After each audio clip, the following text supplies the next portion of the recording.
Broadcasting from the business capital of the world, this is the Podcast Business News Network. Welcome back to the show. We are joined by the one, the only, John Riggio, our amazing tennis player. He's a tennis pro. He's an architect. He wears many hats and just the most down-to-earth guy that I know. I've been talking to him for years. I've known him for, and every time we speak, there's always a new story. You know, it glues me. The celebrity stories of the people who he knows in the tennis world and the underground tennis world and all this, and let alone the other side of him as an amazing architect and that work. And seeing is believing, and he shows a lot of pictures. So I really love that, John. Welcome back today, John Riggio. How are you? Great. Hi, Jill. How are you? I'm fantastic. Great to see you here again. Tell us who John Riggio is in your own words. Yes. I usually talk about my architect profession, but I also have a lot of stories from years ago when I was a pro tennis player. And remembering all these stories, I have more and more things to say today. I have all kinds of different stories to continue from, which are really good. I think just to continue from last week, the story with the tennis player Mark Schumacher, just to finish off some interesting notes, is yeah, he was a little older than me. He was originally from Wisconsin. He was the #1 player over there. Wow. I just had to remember that. And one interesting thing about that whole story that was so tragic was well, very possibly he might have just passed on. I mean, he might not have, horrible things might not have really happened to him completely. You So mentioned that, a lady was charged, right? Or you think yes. with his death? Yes, what happened is, yes, that's correct. Yes, there was someone was arrested from the tennis center. I don't know what kind of charge or conviction they received, but they did, and they did get the video proof of that. And now what happened is, before this happened, I did stop over at his house a few times since he lived in the area, and I was talking to him about some tennis things about the National Tennis Center, and that's what I was explaining to him, that the National Tennis Center, they were really acting like a devil to everyone they're trying to do to stay in. So what happened is, from talking to him, he bought a whole security system and a whole service that had video cameras all over his house. And when I was talking to him about things like that, like they were acting like a devil to him, him and his family, they were going to church. He's gonna repent from that. So what happened is, so from those stories, talking to him about tennis and things like that they did in pro stadiums was, so when I heard about that happening, yeah, I think it was pretty sad.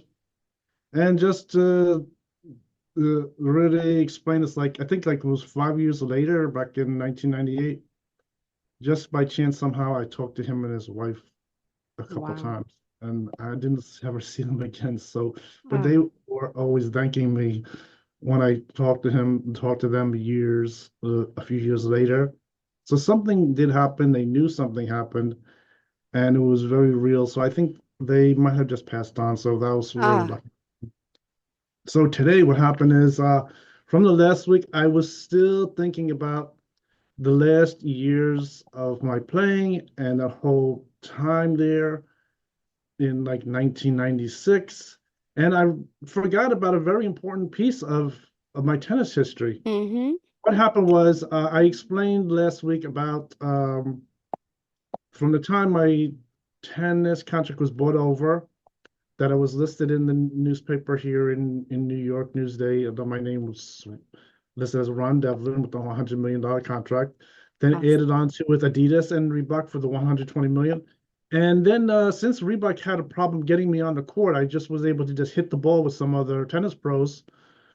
I called Gloria Vanderbilt, and she was really impressed with this whole thing with Adidas and Reebok.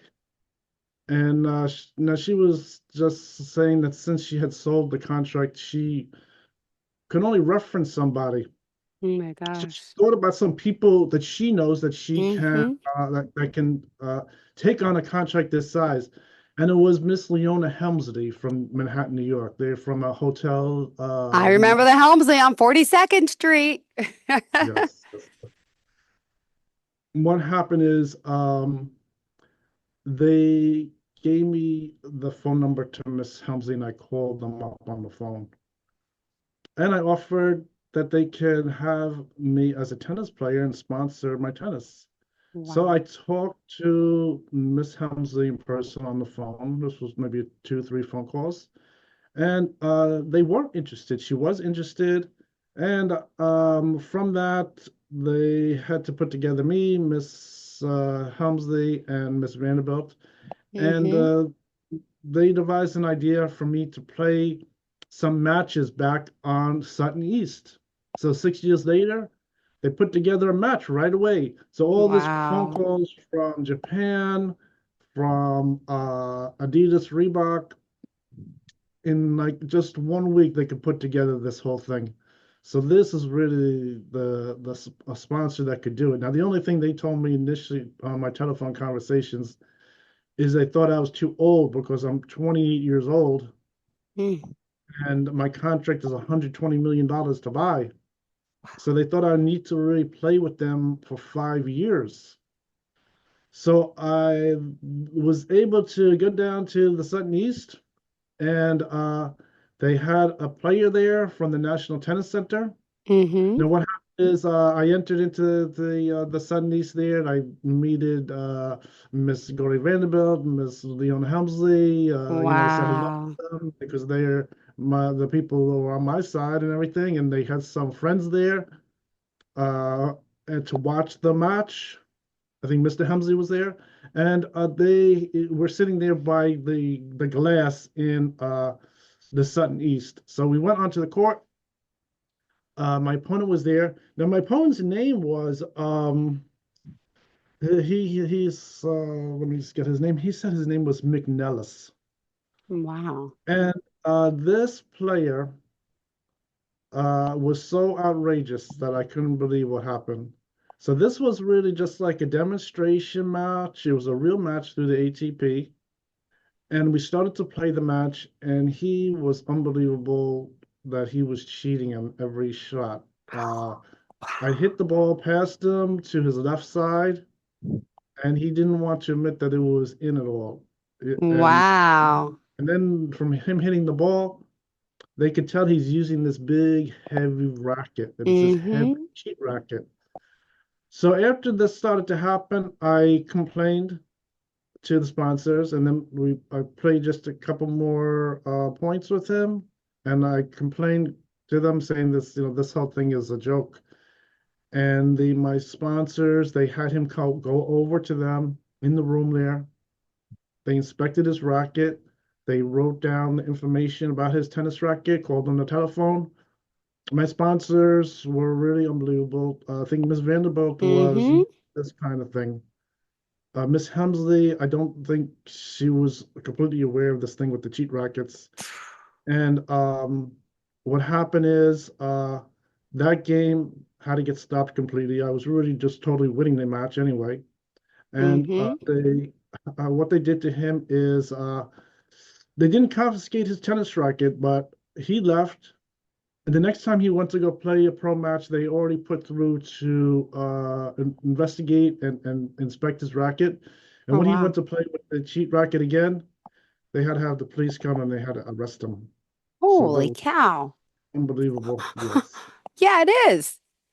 And they were so angry about this. My sponsors were so angry that this guy came here and disrupted our Yeah. match, not playing sportsmanlike and really cheating and everything. It was really unbelievable.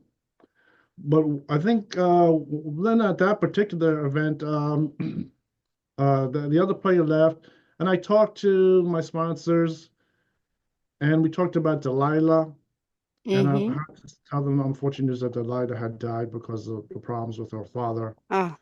and they were sort of sad about it. They liked this idea of my girlfriend and everything. We're Mm-hmm. together. So what happened is I went back home and during that time in 1996, I ended up moving from where I was living. Yeah. So I called back to Miss Vanderbilt, updated my phone numbers and everything. And what happened is they had an idea that this idea of playing some demonstration matches and some ATP matches I was allowed to continue on for like 6 months. So during this time, Miss Leonie Helmsley, she can research and see if she wants to try to buy this $120 million contract, maybe get them down in the price. Oh my And gosh. I also called over to Reebok, told them the good news that they got me back on the court right away, and they're interested in possibly buying the contract. And he was saying that they would, of course, have the whole thing negotiated with their lawyers. That, of course, he isn't negotiating the contract. So of what happened is since they know that I'm 28, going up to 29, and the contract size is so large, Yeah. they had to think about if it's still feasible to do this. So what happened is that I was able to play some more matches. Mm-hmm. The matches, some of them were just warm-up matches. I think we didn't get to the point where I could really start playing the ATP tournaments again. But I was able to play a series of matches. The match after that first one that was horrible, I didn't win the match. I lost the next match. And of course, I told them I need to play a number of matches to really sharpen up. I Wow. did continue to sharpen my game. I started to win matches. This player I had lost again, Mm-hmm. I got to play him again a couple of weeks later, and I was able to win against him. So it shows I was able to really start to play. Even though I'm 29 years old, my winning ability is still there. I was still able to play really good. So I played for a number of months, Mm-hmm. and the time extension of approximately 6 months it started to come to an end. The Miss Leona Hamsley, I think from the beginning was saying I was too old and the price of this too expensive to put the whole thing together and make the numbers work for them.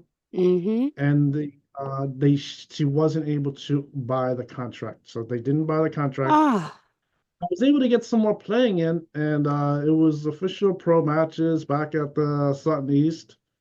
So it was pretty good. So this is sort of what happened is, unfortunately, is so from the time from Mitsubishi to this time, which was a number of years, things started to get where I was getting older and was running out of time to continue playing.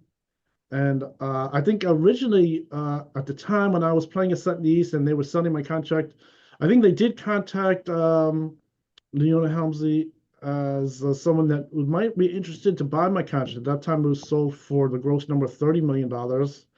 But I think they weren't available at that time to invest in my tennis. So since they weren't there, they were busy doing other things. They missed out on buying it for wow. 30 million. And then when it came finally time to take a look at my contract, it was already up to $120 million. It was becoming too expensive, and I was getting older at 29. The really age limitation for playing the adult tennis is 36 years old. Wow. After 36 years old, you're really like a senior tennis player already. And I think on average, most people they only play to maybe 30 years old at the most, because what happens is as you get older, you can't really win all the matches, and then your Mm-hmm. percentage goes down, and then of course you start to go into like a retirement of playing. So that's what Wow. starts to happen. But I was able to play really good. I felt young. I Yeah. didn't feel old. I was still in excellent shape. I had gone for a physical examination, and my fat percentage was still only 6%. I was really in excellent condition. So I was still able to play very young, and I thought I could still play. I think the amount of money and things like that, just thinking about the numbers, I think I could, of course, continue keep winning, and I think they could make all the money on the contract, but it's really their decision. They know the numbers and things like that, and it was getting too chancy since I was 29 and the price of the contract was so high Oh that it my was gosh. they couldn't add on to the contract. Now I think Adidas and Reebok was somehow able to add on to the contract. They couldn't really add on to the contract or thought of any other type of idea to keep me playing there.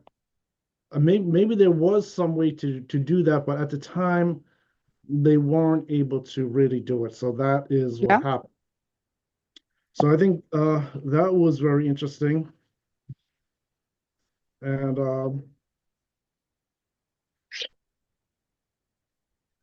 Are you pulling up pictures or what are you doing? yeah, I just want to check my notes here for a Oh, minute. okay, okay.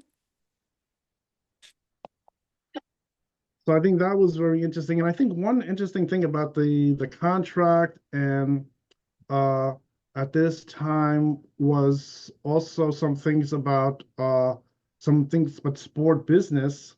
And I think some of this also had to do with Delilah was with the sport business, usually what they do is like the money that would go to the player, they're not really allowed to pay the player directly unless it is reimbursing travel expenses. So the money usually would have to go to an agent. Optimally, you would have an agent, and then the agent could inflate the prices. And by inflating the prices, the player would get more money, the agent would get more money, and things would usually go better overall because he has his own input into it.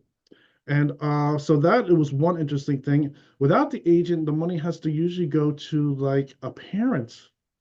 And the parent then would take the money and they could keep it in the checking account, they could keep it in a fund for them. In theory, the parent would then give the player, which is their child, some money to spend. And so that was very interesting what was happening.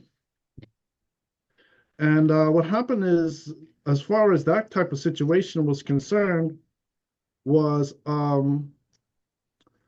really for me, I didn't really have an agent.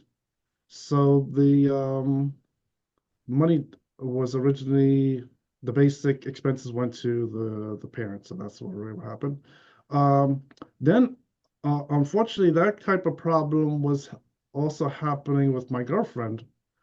Um, Now, at the time, I had this experience of going to Hawaii to play the contract with the same owners of the $100 million, $120 million contract. Was to go to Hawaii, live there, and play some tennis with them. And in theory, it would start to go back to playing pro matches or something like that. So at this time, my girlfriend Delilah, which was always part of my tennis, I think I had described that we had the picture together at the Fisher Open and things like that, and she was at the other um, tennis events. So she was really at a point where things were a little bit calm. She had gone through all kinds of crazy things that happened to her. And for one crazy thing that happened to her was uh, her father started to take the fall, sort of, with a lot of different things because he was someone who really liked my idea of tennis, and he used to play some tennis when he was Mm-hmm. younger. He played some ITF tennis. And what happened was somehow the whole thing really went so unbelievable that it's like a story that I think most people couldn't really believe. He started to change his religion Wow. also, which was very interesting. I think Delilah used to always ask me about religion, and I used to recommend her watching the Catholic Mass on television. And in fact, things were working very good with that idea. So what happened is also the father was getting into all kinds of strange things because he had this gay lover, even though he had originally Delilah's mother and that was his wife and everything.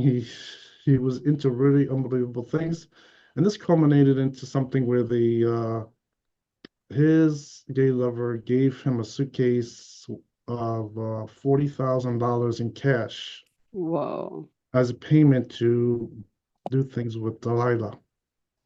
So what Ouch. happened is I told Delilah at that time, because I was at the time trying to get together this idea of going to Hawaii, and I asked her to go to Hawaii with me, and she said yes, she wants to go to Hawaii. Hmm. So what happened is with this suitcase of money is I told her that the suitcase is obviously counterfeit dollars. So she really couldn't believe it, and she went back to her father, got the suitcase of money, and brought it to the bank. They went to one of the local banks, and the local banks took the money and they checked the money, and the whole suitcase had to get confiscated. It was almost all counterfeit. Oh. So what happened is the police came over and they were involved with this whole thing with the counterfeit money. Uh-huh. Um, so all that money was pretty much lost.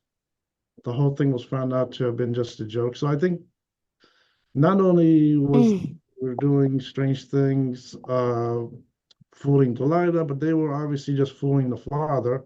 The father Yeah. was trying to act a little smart the whole time, and he was really good at outsmart everybody. Was really getting fooled too, and so they lost that $40,000. So at the time in 1995, like in coming around November 1995, Delilah was in a quiet time. She was right there in that Broadway mall that I showed pictures of. Yeah, in And Hicksville. she still had the same job there Mm. working at Auntie Anne, even though she went to college and Yeah. everything, graduated from college. So what happened is she was interested to go to Hawaii. So the Mm. first trip was really a test to see if I could really meet those people and make something happen. And when I did meet, Yeah. I told her, and the reason why she originally really couldn't make the whole thing happen to start off with is because when she talked to her father, the father was claiming that he had control over what they call conservatorship, like a fund of money that he was holding. Now, this fund of money was like maybe partly an inheritance. Other money was money that she had made in entertainment. And in my personal opinion, I don't think he ever had any official fund for her at all.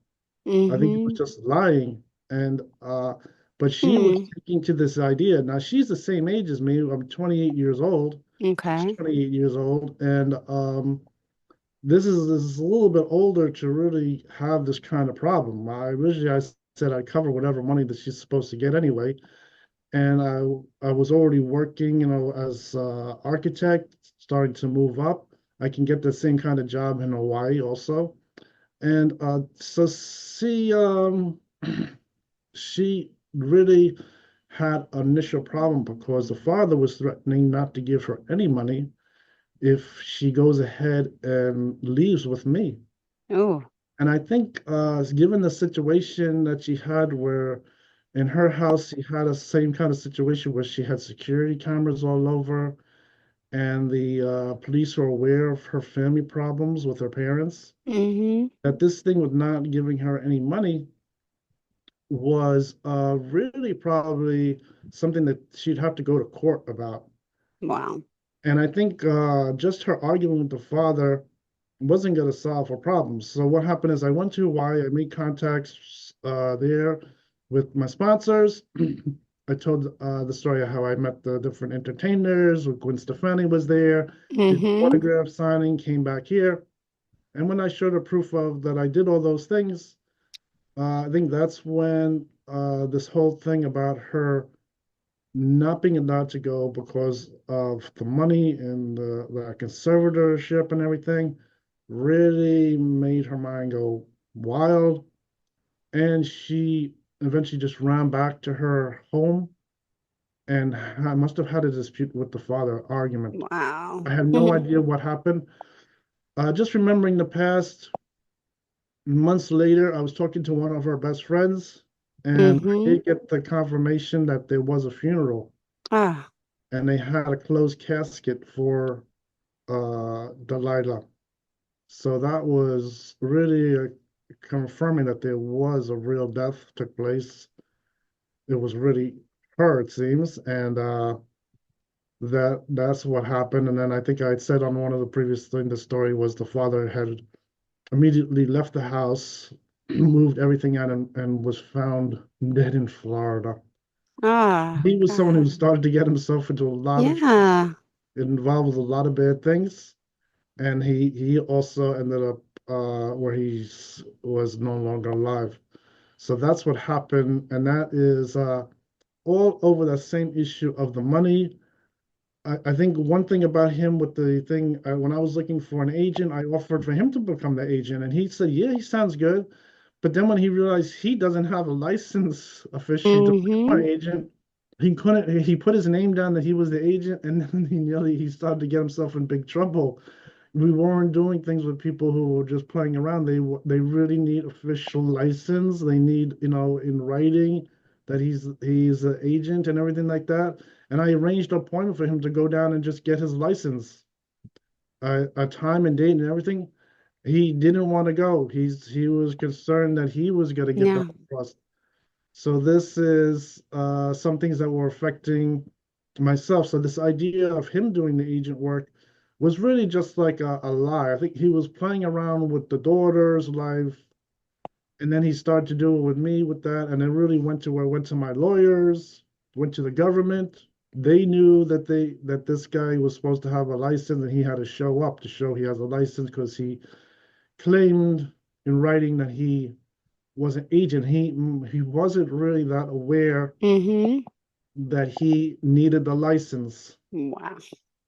So, well, he's someone who originally wasn't born here in the U.S. I don't Okay. know what age he came. He was originally born over in Shanghai, China, but I don't know.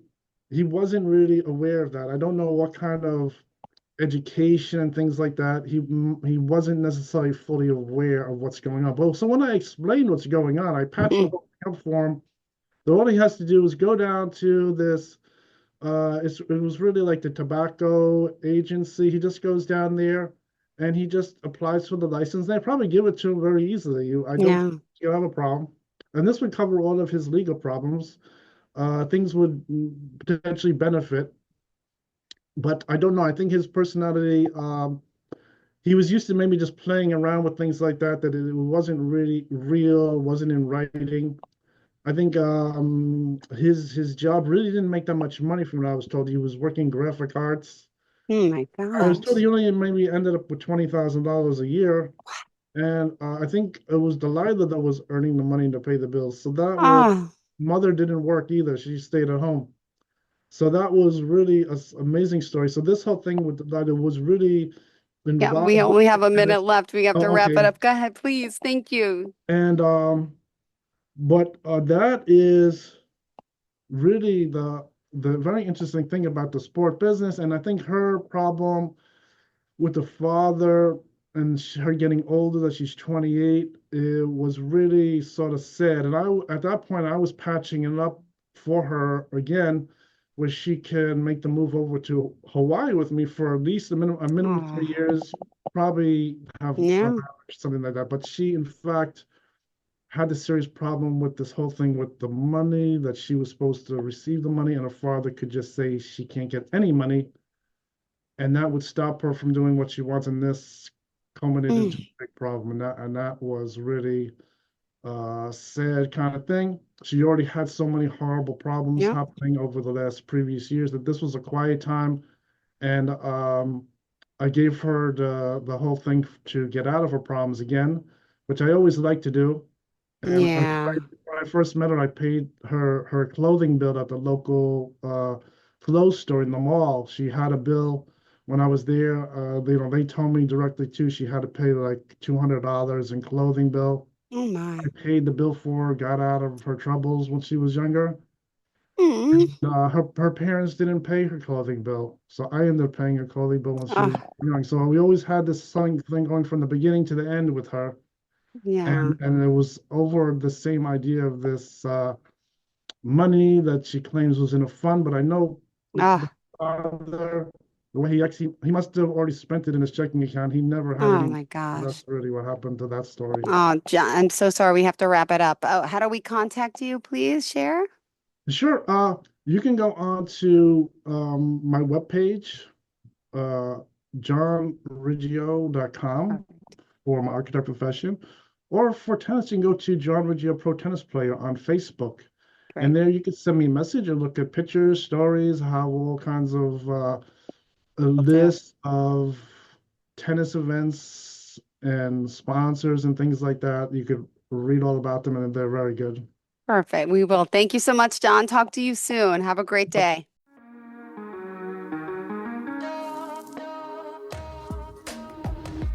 Broadcasting from the business capital of the world, this is the Podcast Business News Network.